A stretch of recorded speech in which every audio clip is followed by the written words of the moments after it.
কি, ভাষা আন্দোলনের চেতনা কি ছিল?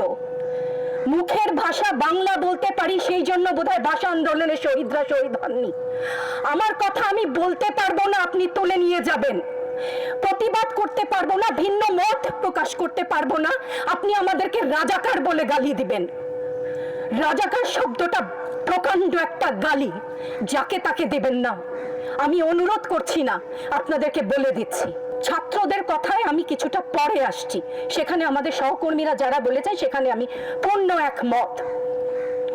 আমাকে একটু বলে দেবেন আপনারা, মুক্তিযুদ্ধের চেতনা কি ছিল দেশের হয়ে?